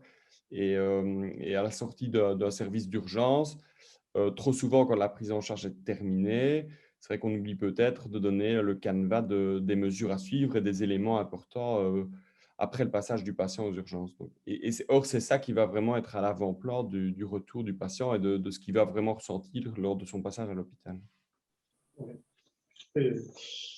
De toute manière, le patient, il nous juge les choses qu'il peut juger. Donc, c'est normal qu'il parle de choses qui ne sont pas des choses strictement techniques. Le problème, c'est que les professionnels pensent que les choses non professionnelles ne sont pas importantes. Ça, c'est le problème. Et la question que tu poses, Alexander, c'est l'inverse. Ce n'est pas parce que les patients ne posent pas de questions techniques, c'est pourquoi les techniques ne considèrent pas que les questions non techniques sont importantes. La grille de lecture est différente. Effectivement, le soignant se focalise sur son soin, alors que le patient a peut-être d'autres points d'attention en dehors de vraiment le soin proprement dit. Oui, mais aussi de connaître les personnes qui parlent avec lui, aussi qu'on lui explique quelle sera la séquence des événements qu'il va vivre à l'hôpital, parce qu'on n'est pas capable de lui expliquer le jour 1, vous ferez ça, le 2 ou le 3. On ne pourrait pas lui dire ça le premier jour, mais on pourrait lui anticiper chaque jour qu'est-ce qu'il fera demain. Les patients se plaignent qu'ils ne le savent pas. Ou les patients se plaignent comment la perception de la douleur est très différente quand il l'a que la perception d'un professionnel. Pour un professionnel, c'est normal, et pour les patients, ils pensent que peut-être on devrait faire quelque chose pour la douleur. Mais quand ils regardent les enquêtes de l'importance qu'accordent les patients à une chose, tu te rends compte qu'il y a plein de choses que tu dis, waouh, on pourrait faire mieux. Hein? Et ils se rendent de beaucoup de choses aussi quand ils nous expliquent. Et en tant que patient, moi, pour avoir été patient direct moi-même, et j'ai porté une mauvaise époque. Hein. J'étais même hospitalisé par le Covid et dans la même année, 2 interventions chirurgicales. Donc, j'ai fait un cours de patient intensif dans les derniers 12 mois. Tu te rends compte que quand on te demande la même information 3 fois, tu dis, écoutez, basta, hein? C'est pas possible. On ne peut pas demander 3 fois la même chose. Oui, moi, je voudrais rajouter par rapport à ça, c'est vrai que pour le patient, c'est important l'environnement, mais je pense que ce qui est même plus important, c'est justement le contact avec le soignant. Oui. Et déjà d'avoir des informations claires, parce que moi, j'observe quand les gens n'ont absolument aucun bagage scientifique, déjà avoir une information de la maladie qui est claire, des traitements qui est clair, mais pour eux, c'est vraiment primordial parce qu'en fait, ils sont vite perdus. Et du coup, ils ont l'impression en fait de pas du tout être pris en compte parce que juste ils comprennent rien. Et je trouve que ça, pour moi, c'est vraiment quelque chose que le soignant peut faire, c'est de prendre le temps d'expliquer avec des mots simples, parce que parfois on sort des mots qui sont très scientifiques. Alors, quand on s'y connaît un peu, ça va, mais il y a des gens, enfin, je veux dire, ça, même un cancer, limite, ils savent pas ce que c'est exactement. Et je trouve que ça, c'est déjà quelque chose qui est énorme à améliorer. C'est vraiment ce lien et ce contact avec les soignants. Exactement. C'est ça un peu qu'il disait Michael Porter quand il dit l'importance des conditions et non seulement l'importance des prestations. Non? Alors, quelles sont les raisons pour développer l'expérience patiente? Si on parle de l'expérience client dans le monde marchand, dans le monde commercial, soit pour des produits, soit pour des services, la raison, c'est fidéliser les clients, c'est augmenter le taux de fréquentation à sa compagnie pour un service ou pour acheter des produits, c'est augmenter les ventes, c'est d'être recommandé et de réduire les ratios d'abandon de ses clients, donc fidéliser les clients. Mais quand tu parles de ces arguments dans un hôpital, aujourd'hui, tu trouves on trouve des messages. Il y a des gens qui disent pourquoi développer l'expérience patient si la plupart de nos hôpitaux, on est dans un contexte d'excès de la demande. Et même quand il y a une demande qui n'est pas très grave dans les urgences, on dit que ça c'est la bobologie. Hein? Et on classifie de bobologie une demande urgente. Hein? Moi, j'étais un grand consommateur de demandes urgentes de bobologie pour ma petite fille. Et un jour, j'en ai eu marre devant un médecin qui m'a dit que c'était la bobologie, qu'il fallait y aller. Je lui ai dit, écoutez, peut-être que le problème, c'est pas ma fille, c'est moi. Mais la première fille est décédée, savez-vous. Et je ne voudrais pas que ça m'arrive avec la deuxième. Est-ce que vous comprenez maintenant quel est mon problème ou non? Plutôt que de me dire que c'est la bobologie, rassurez-moi qu'elle n'a rien et je m'en vais tout de suite. Mais ne me faites pas un discours sur la bobologie. Donc, c'est-à-dire, on se plaint qu'on est plein, qu'on est débordé. Même parfois, on dit que la demande était nécessaire, mais c'est parce qu'ils n'ont pas gratté pour savoir quelle est la vraie demande. Et même, il y a des hôpitaux qu'aujourd'hui rejettent des patients. Le chiffre de Lausanne, par exemple, il dit qu'il est saturé, il envoie aux cliniques privées de Lausanne quelques problèmes de santé. Donc, dans ces contextes, les professionnels disent pourquoi nous on doit faire ça, quelle est la raison. Donc, les raisons, disons, commerciales, sont des raisons qui ne sont pas du tout parlantes dans notre domaine. Donc, quand on parle de le pourquoi on doit faire ça dans nos institutions, on veut être attractif pour nos patients et ça, en fin de compte, c'est la raison. On veut être attractif parce qu'on veut gagner sa confiance, parce que la confiance est le plus important pour nous. Le concept commercial de part de marché, c'est la confiance que nous générons à la population et nous, on veut être reconnus comme un professionnel, comme un service, comme un gestion qui est confiante. Parce qu'il y a des publications qui commencent à expliquer que les résultats cliniques sont meilleurs. Et attention, hein, et que quand il n'y a pas de l'expérience patient, les résultats cliniques sont mauvais. Donc, on commence à trouver des publications qui font les deux choses. Hein. Quand on le fait, ils sont meilleurs. Et quand c'est un désastre, les résultats cliniques sont pires. Parce que ça donne une réponse aux attentes de nos patients, qui est notre raison d'être. Parce qu'on veut générer la confiance et la réputation devant la population non malade. C'est-à-dire, à la limite, si on parle de nous comme une institution qui est capable de développer l'expérience patiente, on va avoir une réputation que nous serons la première option, le premier choix, quand quelqu'un qui n'est pas malade aujourd'hui aurait besoin d'une prise en charge, parce que ça contribue à donner du sens au travail des professionnels. Ça, pour moi, c'est une chose de plus basique. Hein. Et finalement, et ça c'est très important, c'est une source d'innovation. L'expérience patiente est la source d'innovation la plus forte qu'on a aujourd'hui avec la transition digitale. La transition digitale d'un côté et l'expérience patiente sont les deux moteurs qui génèrent la tension créative la plus importante dans le système de soins. Et ce sont les deux choses qu'en plus, il y a pas mal d'interdépendance entre les deux qui génèrent plus de tension créative dans le sens d'innover, dans le sens de favoriser, faire les choses différemment ou bien de faire d'autres choses. Pas de le faire plus ou pas de le faire mieux. Le faire plus ou le faire mieux, c'est déjà dans notre salaire. Ça.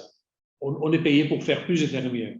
Mais faire les choses différemment ou faire une autre chose à la place de, pour avoir un meilleur résultat, ça par contre, c'est le résultat d'une innovation, c'est le résultat de résoudre une tension créative qu'il faut résoudre. Et ça, l'expérience patiente, au même titre que le digital, sont les deux grands leviers qui impactent le plus dans ça. Quels sont les facteurs qui ont contribué à ce changement, à commencer à parler d'expérience patiente? Avec les maladies chroniques, on a commencé à parler de le modèle qui préconisait le patient au centre. C'était avec les maladies chroniques qu'on a commencé à faire les comprehensive care models, le patient-centered care. Il y a beaucoup de littérature sur des modèles qui disaient « nous, on fait tout pour les patients ». Mais on fait tout pour les patients sans les patients. On parlait des patients au centre, mais les patients, à force de se sentir au centre, disaient « écoutez, peut-être que je devrais dire quelque chose. Non? Parce que je me souviens, dans un atelier, qu'un patient diabétique disait, à force d'être au centre, chaque jour, on me rappelle que je suis diabétique. Et peut-être, il serait plus intelligent de me laisser vivre ma diabète à ma manière. Peut-être qu'on devrait être moins au centre et m'écouter quels sont mes besoins, parce que j'en ai marre de qu'on me dise chaque jour avec des messages à droite et à gauche que je suis diabétique, basta, j'en ai marre de ça. Donc, les modèles de prise en charge patient-centered care, les patients au centre, sont des modèles qui nous ont permis de reconnaître, parce que sont les malades, ça a été fait avec les maladies chroniques. Les malades chroniques sont des malades qui sont hautement consommateurs, sont des malades qui connaissent très bien sa maladie et qui interagissent beaucoup avec les professionnels. Évidemment, un patient de plus en plus informé, grâce aux technologies de la communication, c'est aussi un patient qui a réduit ce qu'on appelle la symétrie d'information. À l'époque où les systèmes de communication n'étaient pas si développés, l'information était d'un côté, du côté des professionnels, et les patients devaient écouter. Quand la communication se développe et on a un accès à l'information, on réduit cette asymétrie et les patients commencent à être un peu plus actifs. Non? Les patients sont de plus en plus exigeants comme consommateurs. Pourquoi? Parce que c'est dans le monde normal, dans le monde de la consommation de produits et services, dans la consommation finalement, on nous parle de l'importance client. Il est normal que je n'ai pas une dissociation cognitive qui fait que quand je vais à l'hôpital, je ne m'intéresse pas à l'expérience. Vous l'avez fait certainement l'exercice quand vous allez voyager ou chercher un restaurant. Aujourd'hui, le mot le plus commun pour expliquer la qualité d'un hôtel ou la qualité d'un restaurant, ce n'est pas le menu ou comment le cuisinier prépare un plat, on parle de l'expérience client. On parle de l'ambiance, de le silence, de la propreté, de le traitement avec les garçons. On parle de choses qui ne sont pas la gastronomie elle-même seulement. On parle des conditions de la gastronomie, comme disait Michael Porter. Donc, si nous sommes des consommateurs, que nous vivons ça, il est normal que quand on va à l'hôpital, on continue à penser de cette manière, parce que la société, toute elle, évolue dans cette direction. Il faut voir juste les exemples des annonces aujourd'hui des voitures. Il y a quelques années, les voitures, quand on faisait la publicité, on parlait de la puissance d'une voiture, avec combien de secondes il arrivait à 100 km à l'heure, de la consommation d'essence qu'il faisait. Aujourd'hui, on parle de l'expérience de conduire une voiture. Et l'image, c'est une main qui sort par la fenêtre avec un lac au fond. Donc, finalement, on nous parle de l'expérience pour tout. Donc, c'est normal que quand on va à l'hôpital, on réclame l'expérience. L'autre chose, c'est que les régulateurs ont mis sur la table le problème de mesurer les outcomes, le résultat. Il y a quelques années, on a commencé à mesurer les résultats. Et on s'est rendu compte que les outcomes cliniques étaient fort dépendants de l'expérience patiente. Et que les outcomes cliniques, ce n'était pas un problème strictement technique, c'était un problème qu'il y avait beaucoup dans la partie plus émotionnelle qui contribuait à ce résultat clinique. Et en conséquence, on a commencé à ajouter la couche patient experience dans les outcomes cliniques. Et c'est d'ici qu'on commence à parler de l'EPREM et l'EPROM comme des systèmes d'évaluation parce qu'on voit qu'il y a une relation entre le résultat clinique et cette expérience.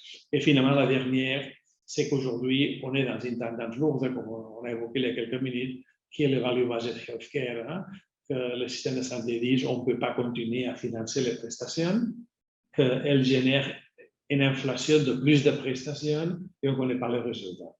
Et on dit, après le passage par le DRG, il faut aller à faire des paiements intégrés, intégrant la partie extra-hospitalière aussi avec la partie hospitalière et faire des paiements intégrés. Évidemment, ça, ce n'est pas facile. Il faut dire que les DRG, dans l'université de Yale, quand on a étudié ça, on a mis plus de 10 années à le faire et c'est une chose beaucoup plus simple intellectuellement que le paiement. Donc, il est normal que ça prenne du temps à les établir et à les implanter. Mais en tout cas, on a changé le paradigme. On a fait le passage des patients au centre avec les malades chroniques, avec le décider avec les patients. Décider avec les patients. Ce n'est pas participer, c'est décider. Et ça, c'est le changement majeur qui nous apporte cette passée d'expérience. Et si on regarde un peu l'histoire, par rapport à la comparaison avec la qualité, on a commencé avec des enquêtes de satisfaction. Ça fait 30 ans qu'elles existent. On a commencé à parler de la qualité des services. On a incorporé toute la tendance de la Total Quality Management de l'industrie dans le monde de la santé. On a commencé à créer les cercles de qualité. On a commencé à utiliser les diagrammes de Pareto, d'Ishikawa. On a commencé à utiliser ces outils simples de qualité parce qu'on voulait mesurer la qualité d'un service. Après, on s'est rendu compte avec les maladies chroniques qu'il fallait faire la prise en charge centrée sur la personne. Après, on est arrivé au patient partenaire et aujourd'hui, on est dans les value-based healthcare et dans le triple aim qui cherche de réduire les coûts, augmenter les résultats, améliorer les résultats et améliorer la satisfaction. C'est-à-dire mesurer les résultats de santé qui seraient importants pour les patients. Donc ça, c'est un peu l'évolution de la satisfaction jusqu'à l'expérience patient. Il faudrait mettre ici, je me rends compte maintenant, la sécurité du patient. La sécurité du patient a été un levier important qui irait entre les 3 et les 4 ou en parallèle avec les 4. Et ça, c'est le message que je vous ai tantôt. En préparant le cours, en lisant la matière que j'avais, pour commencer à préparer cette présentation, je lis dans la même semaine, dans 2 journaux différents, un article, et quand tu lis les 2 articles ensemble, tu les comprends mieux. Un article, c'est payer la qualité des soins plutôt que la quantité. Et ça, c'est une initiative qu'ils annonçaient il y a 2 semaines, le 14 septembre, qui disait comme l'hôpital de Val, avant j'ai dit Berne, c'était Val, l'hôpital de la Tour, qui est une clinique privée de Genève, et le groupe Mutuel, qui est une assurance maladie. Ils ont fait un accord, j'ai entré en contact avec eux pour connaître les détails, et c'est dans la logique de rendre le paiement intégré ou des résultats. Mais en même temps, et je pense, la date je ne la vois pas, c'est le 14, je n'arrive pas à la lire correctement. Le 16, 2 jours après, le ministre fédéral de la Suisse dit qu'il n'acceptera pas la pression qu'il reçoit pour diminuer la capacité des patients à choisir son hôpital. Pour les Belges, ça c'est une chose inimaginable, parce que la Belgique a été toujours le pays avec la mobilité la plus grande de toute l'Europe, mais en Suisse, jusqu'à l'année 2012, on ne pouvait pas aller d'un canton à l'autre. C'est-à-dire qu'il y avait une limitation. Et en 2012, on a ouvert les frontières cantonales, donc les patients incapables de mobilité, et les cantons réclament de limiter cette mobilité et de limiter la concurrence. Et le ministre dit non, non, non, non, non, je ne devais pas la limiter parce que je vais augmenter la concurrence. Et d'ici, parce qu'on augmente la concurrence, c'est la lecture que moi j'en ai fait, que les prestataires disent qu'il faut travailler les résultats parce que les leviers de différenciation seront les résultats. Donc, les hôpitaux aujourd'hui en Suisse sont financés par DRG, mais il y a des groupes qui s'intéressent déjà à se préparer à mesurer la qualité parce qu'ils savent que le paiement, ce n'est pas suivant dans toute réforme de financement hospitalier. Et parce que le ministre, malgré les pressions qu'il reçoit de limiter la mobilité des patients, il insiste en disant non, non, non, non, arrêtez, je ne veux pas fermer les frontières de nouveau, je veux que les patients décident où ils veulent aller. Donc, c'est à vous, hôpital, de gagner sa confiance. C'est à vous, hôpital, de fidéliser les patients. C'est à vous, hôpital, d'être accessible. C'est à vous, hôpital, de répondre à ces attentes d'une manière correcte.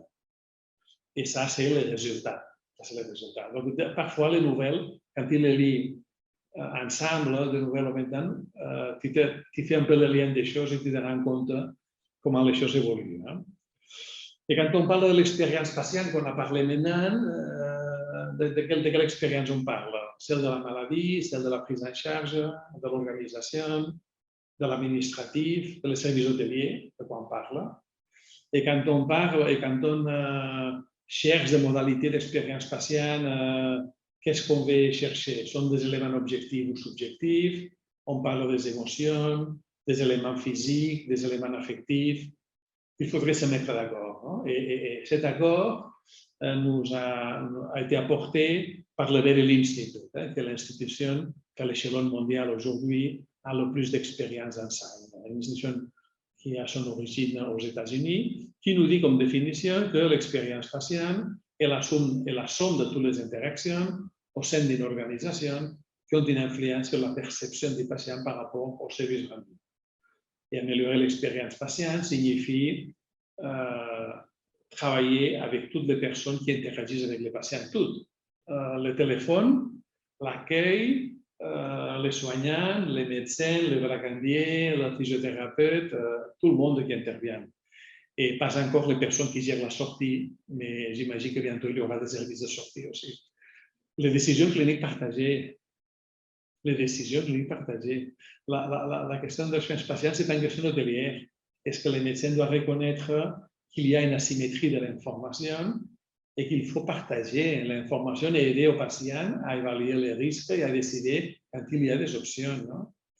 À tous les processus de prise en charge, soit administratifs par l'institution, soit les soins, et finalement l'aménagement des espaces. C'est-à-dire, si vous touchez tout ça, toutes les personnes qui doivent interagir, les décisions cliniques, tous les processus et les espaces, finalement, vous touchez à l'ensemble de l'organisation. Donc, c'est un changement culturel. Le mot-clé de cette définition, c'est la perception, somme d'interaction, tout au long d'un parcours, manifestation de la culture, et tout ça suppose une actualisation du concept qualité. Les mots-clés de cette définition, on les explique ici, vous aurez les slides, je pense que je ne vais pas rebondir sur ça. Simplement, dans le dernier message, que l'expérience patiente invite à considérer les patients non seulement par rapport à sa pathologie, mais aussi comme une personne à part entière qui a une personnalité, qui a ses préoccupations et qui a ses attentes. Et en conséquence, il faut tenir compte de cet aspect. On m'a passé un papier en disant qu'il faut faire une minute de pause, donc je vous invite à faire une petite pause. Vous êtes d'accord? Oui. On se trouve dans 10 minutes, 10 minutes de 10. Donc, les gens qui dirigent me disent 10 minutes. Ça va pour l'instant? Vous avez habitué à mon accent, les gens qui ne me connaissent pas? Oui? Ça vous parle? Oui. Merci beaucoup. Merci beaucoup de votre compréhension. Dans 10 minutes, nous sommes ensemble. D'accord?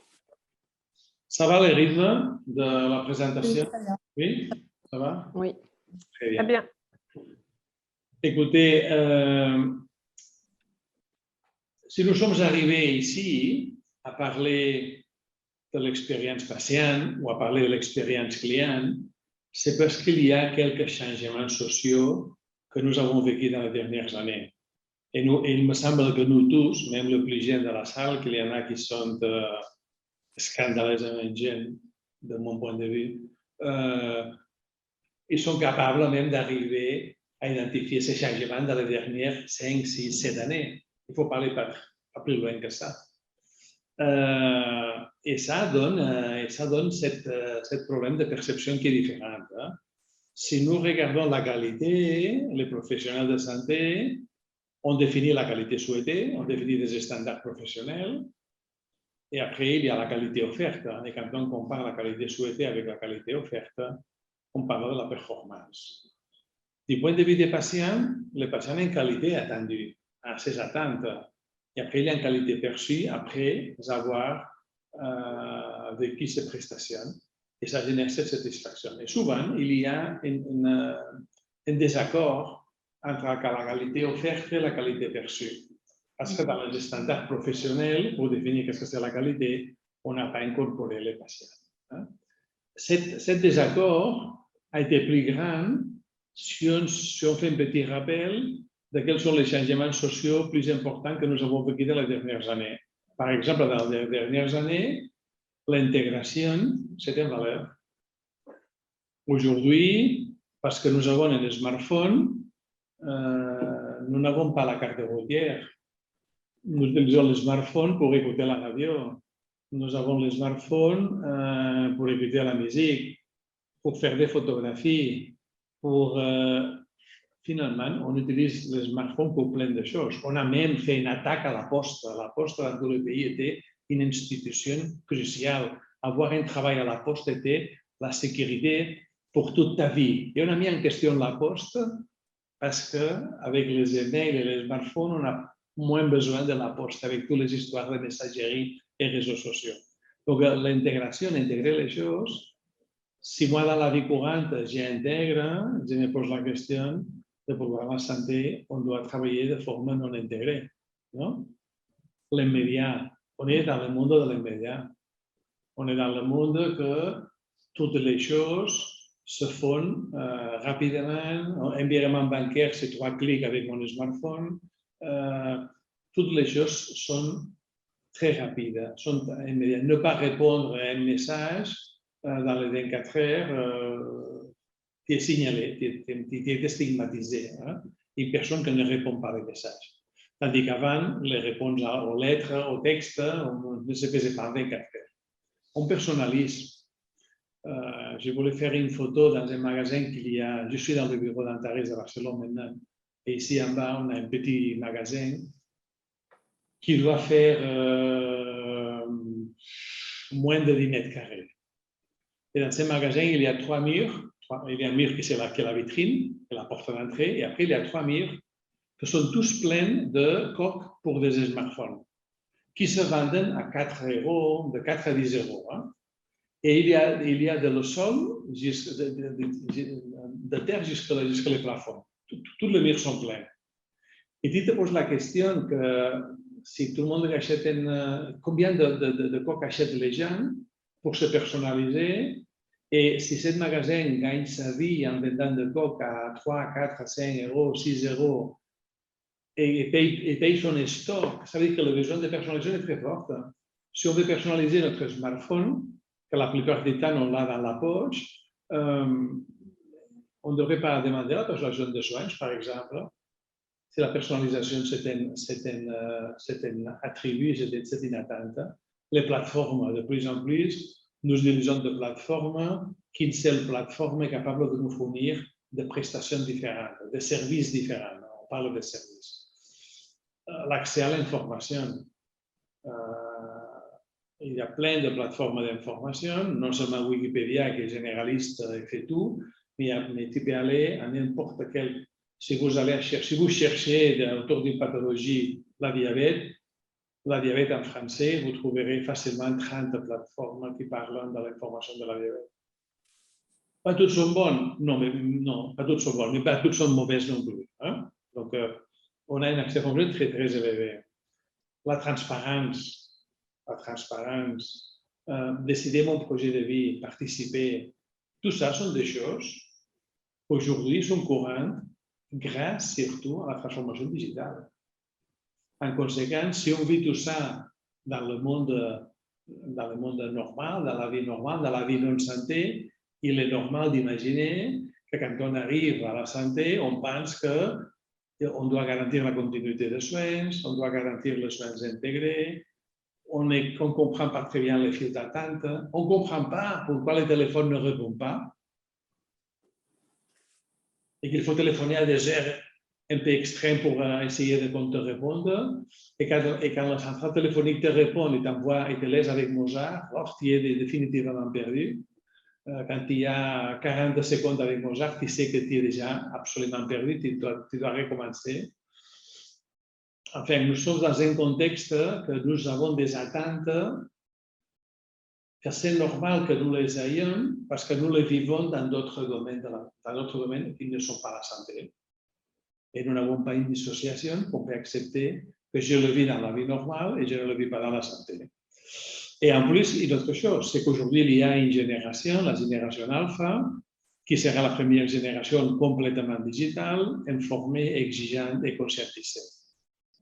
Donc, cette tendance n'est pas une mode, n'est pas une chose qui va durer un peu, c'est une tendance lourde qui va s'accentuer avec la génération qu'aujourd'hui, ils ont les 18 ans, jusqu'à les 20 ans, qui sont des générations déjà digitales ou en tout cas hybrides, mais avec une part digitale qui est très importante.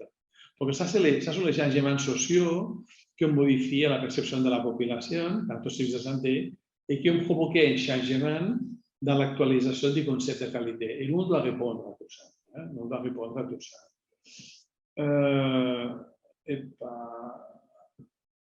Je vais à l'inverse. Ah, c'est ça, d'accord.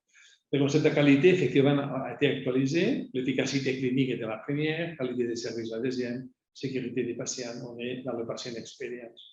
Et le patient experience n'est pas une partie de la qualité, c'est une nouvelle approche, c'est une nouvelle perspective de cette qualité. Essayer de réduire l'expérience patient à une partie de la qualité, c'est un exercice qui essaye de rendre futile l'expérience patiente. C'est parce que l'expérience patiente, ce qu'elle nous fait, c'est qu'elle nous met dans une nouvelle perspective le concept de qualité. Comme la sécurité du patient, on l'avait fait avant, et comme la qualité des services, l'avait fait par rapport à l'efficacité clinique. Donc, il me semble qu'on a fait ce passage. Quels seraient les résultats attendus? Une réponse adéquate, une réponse appropriée, une réponse pertinente aux attentes des patients. Faire les choses qu'il faut faire. Un levier qui favorise l'innovation. Dans les différents modèles de favoriser l'innovation, aujourd'hui, toujours, les clients participent activement dans n'importe quel domaine social ou économique. Donc, favoriser l'innovation, et ça devrait stimuler autant les managers que les professionnels, l'incorporation des patients dans le processus d'innovation. Un moyen pour avancer la mise en place de la création de la valeur et essayer d'anticiper l'exigence qu'il y aura à court, moyen ou long terme, c'est égal, mais s'adapter ne sera pas une chose facile ni rapide pour le financement par la valeur et les résultats. Donc, ce qu'on appelle techniquement le value-based healthcare, dans lequel on commence à avoir des expériences dans quelques pays. Finalement, l'expérience patient et l'innovation sont deux concepts qui sont fortement interdépendants. Et ça nous oblige à quoi? À parler de la co-création, des processus et des prestations. Ça nous oblige à parler de la participation des patients dans la gouvernance, dans le design des espaces, dans le redesign des processus administratifs, dans le redesign des processus de soins. Par exemple, on a travaillé avec un groupe de personnes, de femmes, qui devaient accéder à un service de diagnostic par l'image pour un problème de cancer du sein, soit dans un programme de dépistage, soit dans un programme de confirmation. Il est évident que les attentes n'avaient rien à voir. La personne qui voulait une confirmation voulait l'immédiat. La personne qui voulait faire un dépistage voulait le confort de choisir le jour, l'heure, le moment, et que le résultat, on lui envoie par mail parce qu'elle partait de l'idée, de l'hypothèse qu'elle n'aurait aucun problème. Et la personne qui a un doute d'un problème, ce qu'elle veut, c'est aller à dormir avec la réponse que le problème, elle ne l'a pas. En conséquence, j'accepte l'horaire, j'accepte si on me fait l'immédiat, j'accepte que les conditions, disons, de l'aménagement des espaces hôteliers ne sont pas si bonnes. Mais je veux qu'à la fin, on me fasse la preuve et on me l'explique, le résultat. C'est-à-dire que la personne qui fait un test de dépistage, si elle reçoit la réponse 5 jours plus tard et par mail, imaginez que c'est normal, ça lui est égal. Par contre, elle veut qu'il soit un jeudi à telle heure parce que ça lui convient pour d'autres activités que cette personne fait. Donc, on voit que la même prestation, parfois, les attentes sont radicalement différentes. Et ça, c'est avec la participation des patients qu'on définit de nouveaux processus. On veut qu'on mesure le résultat en incluant l'expérience patient, c'est-à-dire que moi, je puisse donner quels sont les attributs qu'il faut intégrer dans les indicateurs de résultats. Aujourd'hui, nommés PM et PROM, que dans les résultats d'outcome, on inclut la perspective du patient dans ces outcomes cliniques. Et surtout, je veux participer dans les décisions cliniques. Je vais comme une forme je vais qu'on m'explique les risques, les alternatives, et je vais pouvoir décider. Et même, peut-être, quand j'irai à un rendez-vous, j'aurai déjà préparé cet entretien avec l'information de différentes sources. La Mayo Clinique a une phrase qui me semble importante. Ils disent l'innovation de la science n'est pas un problème. Le problème, c'est la manque d'innovation de la prise en charge. Et l'innovation de la prise en charge, où on la fait avec le patient, où nous ne serons jamais suffisamment innovants. La Mayo Clinique, c'est-à-dire probablement, en tout cas, dans le système nord-américain, dans le top 100 Harvard Hospital par spécialité médicale, toujours un des 3 hôpitaux le mieux coté dans un pays de 300 millions d'habitants. Donc, c'est un pays très innovant, un hôpital très innovant. Ils disent l'innovation, ce n'est pas la science, ce n'est pas dans la connaissance scientifique. L'innovation qui nous manque, c'est l'innovation de la prise en charge. Et on ne veut pas la faire du tout sans les patients avec nous. Et avec ça, donc, ce sont les raisons pour faire l'expérience patient. Et je pense qu'évidemment, nous sommes tous convaincus. Je me disais, cette partie, on devait la faire dans les cours ou non, mais je me suis dit, je pense que la faire, ça va aider à augmenter le nombre d'arguments avec lesquels nous, on peut expliquer à nos collègues pourquoi il faut le faire. C'est pour ça qu'il ne me semble pas une chose futile de revenir de pourquoi développer l'expérience patient, parce que ce sont des arguments qu'on doit utiliser. Et avec ça, on arrive à la valeur comme un nouveau paradigme à la qualité. L'expérience patiente est importante. Il y a un article déjà de l'année 2011 de la JAMA, le Journal American of Medical Associations, c'est ça, non? Journal. Il y a une qui me... Il y a une que je ne sais pas ce que c'est. Bon, en tout cas, le JAMA, c'est un journal médical qui a une forte tradition et une forte réputation. Et ils disent, le patient experience, à partir de l'enquête qu'ils ont fait, est importante pour les 90% des patients. Et dans ces 90% des patients, les 60% disent que c'est extrêmement important. Et ils disaient, ce journal adressé aux médecins, c'est pour ça que nous devons l'intégrer dans nos attentes. C'était un article publié dans le JAMA, What Patients Really Want from Healthcare, en 2011, qui expliquait ça. Et il expliquait quelles sont les choses que les patients, en 2011, disaient. Retrouver la santé et mon bien-être, rapidité dans l'accès aux soins, amabilité dans les relations, empathie, diagnostic et traitement qui soit fiable, continuité de la prise en charge, accessibilité accrue à une large palette de prestations sans charge. C'était une enquête faite aux États-Unis, donc vous savez que la santé là est chère. Information sur les meilleures procédures et traitements qu'on va subir, traitement simple et chambre individuelle. Si aujourd'hui on prend une échelle plus moderne, que je ne vais pas la dévoiler parce que c'est Oscar qui va la faire dans la séance 3, sur les outils, l'échelle de Pickering, et là que vous connaissez peut-être, plusieurs d'entre vous retrouvent déjà une version plus modernisée de ce type de variables qui ont été actualisées à l'année 2020 par d'autres études. Et ça, je voulais le mettre, la question de la valeur avec le financement. Ça, c'est un graphique ici de le rapport qu'on a publié en Belgique sur les besoins de la réforme du financement des hôpitaux. Et on voit que l'évolution du financement commence avec l'acte, après on fait la journée, après on fait l'activité, après on fait les épisodes, qui sont les DRG, les épisodes de soins hospitaliers. Et aujourd'hui, on est dans les parcours de santé. Dans les parcours de santé, aujourd'hui, les pays qui le font sont des projets qui se font partiellement. Donc, ce sont des pays qui financent par DRG. Et en plus, dans quelques cas, on fait les parcours de santé. En Hollande, il y a des exemples, dans les pays scandinaves, il y a des exemples, la France est lancée dans ça, la Suisse va se lancer, le Canada s'est lancé, les États-Unis se sont lancés aussi. Donc, ce sont des pays qui ont déjà de l'expérience.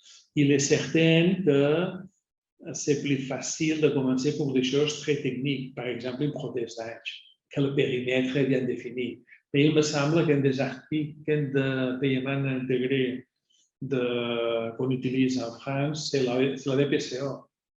Là, la frontière, les limites de la DPCO sont beaucoup plus compliquées à préciser. Donc, il y a déjà des expériences qui sont capables d'aller vers cette logique.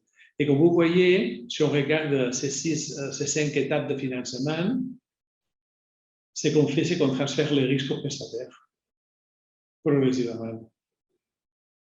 Avec le DRG, on finançait un prix moyen, c'était transfert de risque. Mais avec les parcours, on dit, écoutez, vous les prestataires impliqués dans le traitement de cette pathologie, mettez-vous autour de la table, devez-vous payer une somme unique et distribuez-vous cet argent entre vous. Et quand ils faisaient l'addition de toutes les prestations qu'ils feraient, quel était le problème? Que les prestations valorisées avec la nomenclature ancienne étaient plus élevées que le paiement intégré. Donc, qu'est-ce qu'il a fallu faire? Il a fallu commencer à discuter comment faire les choses différemment et quels étaient les actes, les prestations qui apportaient de la valeur et quels étaient les doublons et les choses qu'on pourrait éviter. Et on a commencé à parler de le waste, de les choses qu'on doit jeter à la poubelle parce qu'elles n'apportent aucune valeur. C'est comme ça. Et aujourd'hui, si vous allez dans la littérature, vous verrez qu'il y a plein d'instituts, le Law Institute, qui sont des instituts qui travaillent sur les prestations qui n'apportent pas de la valeur, ou les contextes dans lesquels il y a des prestations qui n'apportent aucune valeur. Donc, on commence à identifier ça, quelque chose qu'il faut éliminer de notre panier de prestations. À la limite, cette évolution de le financement, le régime ferait bien la phrase de from volume to value. On veut faire moins d'actes et on veut plus de valeur. On ne veut plus mesurer les actes et on veut mesurer la valeur. Et on veut financer la valeur, pas les actes. Et les actes, c'est un moyen pour gérer la valeur, mais pas l'unique moyen. Donc, le patient experience, il faut l'intégrer dans cette perspective.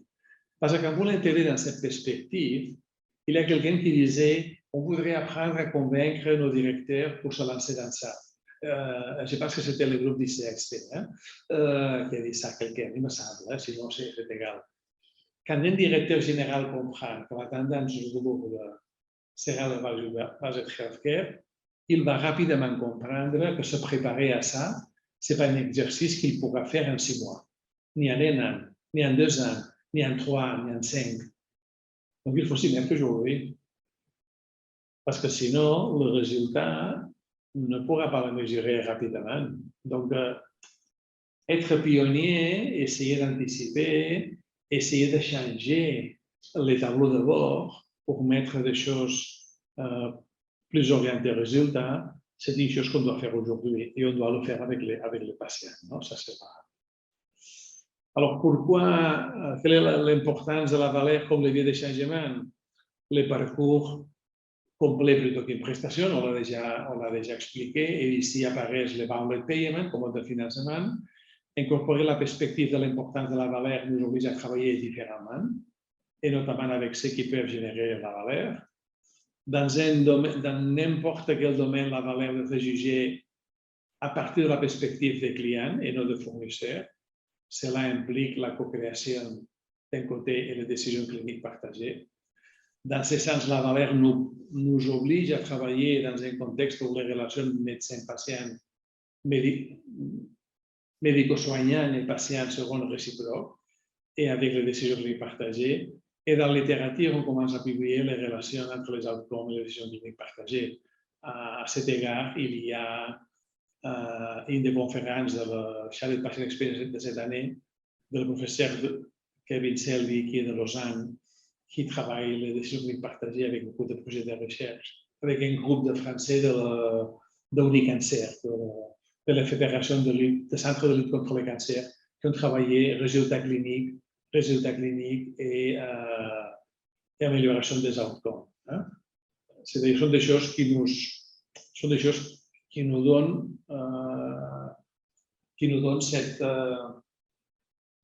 cette obligation morale, professionnelle d'aborder cette question. Non? J'avais prévu, parce que je ne savais pas comment serait le temps, mais on a consommé beaucoup de temps dans la présentation du cours. Quelle était la sensibilité de chez vous par rapport à la mesure de la valeur dans vos institutions, non? Et si vous croyez que les gens sont conscients de ce que cela implique comme effort à faire, que ce n'est pas une chose qui se fera d'un jour au lendemain. Vous voyez un contexte favorable, sensible à la mesure de la valeur, même si on n'est pas obligé. Les gens qui font ça parce qu'ils sont obligés, ça ne nous intéresse pas, ce sont les perdants. Ce sont les perdants. Les gens qui font les choses parce qu'il faut les obliger sont les gens qui perdent. Hein? Les gens, les pionniers, il ne faut pas les obliger pour faire les choses. Ils anticipent. Hein? Vous êtes dans une institution qui est pionnière dans ça, qui anticipe, qui est sensible ou non?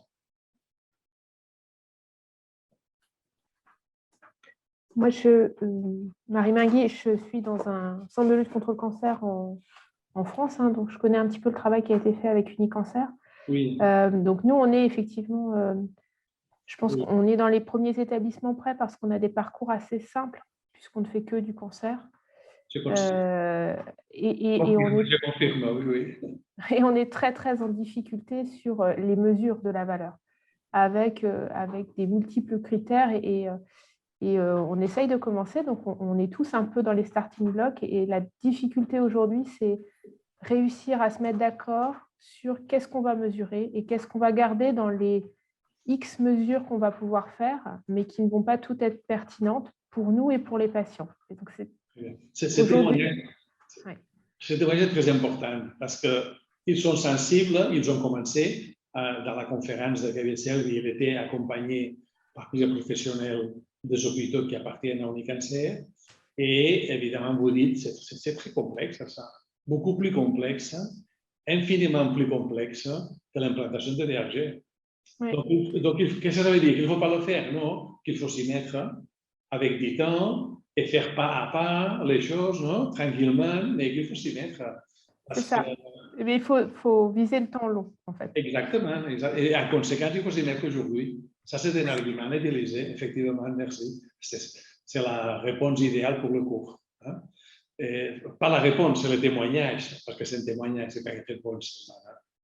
Vous partagez ça? Vous avez quelqu'un apporterait une autre expérience ou non?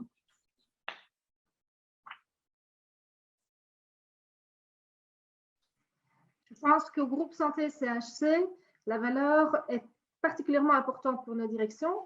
Je crois qu'ils sont particulièrement sensibles à ça, mais la difficulté, c'est comme on vient de le dire, c'est le rapport sur investissement qui risque d'être très long en termes de deadline. Et donc, c'est arrivé à convaincre que c'est une priorité aujourd'hui, même si on n'en aura les bénéfices que dans quelques années. C'est ça qui est le plus difficile. Mais il y a des bénéfices qui vont arriver avant de la réforme du financement. Hein? Oui. Parce que du moment qu'on change les choses et qu'on augmente le professionnalisme, sont déjà des bénéfices. Il ne faut pas imaginer que seulement parce qu'on va changer le financement, il faut le faire. Il faut le faire en soi-même, sauf que le financement va nous obliger à le faire. Ça, c'est la différence, qui nous obligera à faire ça. Hein? Je pense aussi qu'aujourd'hui, et je pense que nos directions en sont convaincues, c'est aussi une façon de se démarquer au travers des réseaux de soins. Aujourd'hui, si ce n'est pas obligatoire, ça nous permet aussi de nous distinguer dans cette démarche par rapport à d'autres et de ne pas attendre que ce soit obligatoire. D'accord. Votre hôpital et les réseaux ont une part de marché qui est un tiers de la population et l'autre réseau elle est 70. Donc, en conséquence, c'est une stratégie que le moins qu'on peut dire, c'est que c'est défensif. C'est essayer de se valoriser par la qualité, ça c'est très bien. Comme stratégie. Vous avez l'obligation de faire ça, certainement. Oui. Très bien. Donc, ici, je vous ai mis un peu les messages de Michael Porter qu'on a déjà, d'une manière ou d'une autre, évoqué avant. Mais ici, il fait le lien avec l'évaluation de healthcare. Hein? Et il parle de la notion de résultat et de coût. Hein? Et comment il faut améliorer le résultat avec les mêmes coûts ou bien réduire les coûts pour le même résultat. Et finalement, juste 4 slides pour expliquer pourquoi c'est un changement majeur culturel. Hein. D'abord, dans une étude faite pour le Berlin Institute en 2018, auprès de 2000 répondants, je pense que j'ai un doute maintenant si c'est 2000 ou 20 000, répondants de 5 pays différents, parmi lesquels 90% sont des patients, ne sont pas des professionnels, disent que quand on pense à une bonne patient experience, quelle est l'importance de chaque catégorie? Ils disent les professionnels, le premier. Deuxième, processus. Troisième, l'environnement spatial, l'aménagement des espaces. Ça, c'est pour dire que la partie hôtelière est importante, mais c'est beaucoup plus important dans le processus que les personnes. Et si le problème était d'espace, il faut acheter de la peinture et changer les meubles. Ça serait facile, non? Les choses tangibles, on peut les changer rapidement. Quand il s'agit de changer les comportements des personnes, waouh, là c'est plus compliqué, non?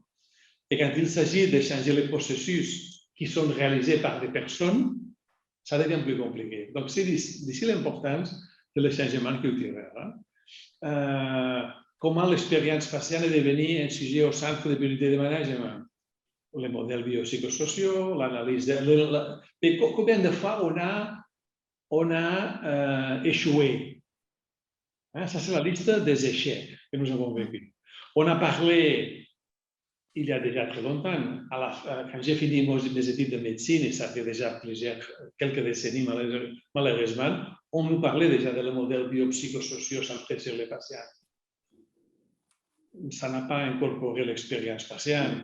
À l'époque, quand on a implanté l'analyse des plaintes, la vie au recours d'expériences exprimées par les patients, etc., même dans les meilleurs des cas, souvent sont traités de forme très administrative et très défensive par rapport à une possible menace en justice. En l'occurrence, le chiffre de Lausanne est un excellent service de la gestion de plaintes qui est pas mal proche de la traiter comme l'expérience patiente. Et ce n'est pas la norme. La norme, c'est que les gens répondent comme ils peuvent, mais toujours de manière défensive.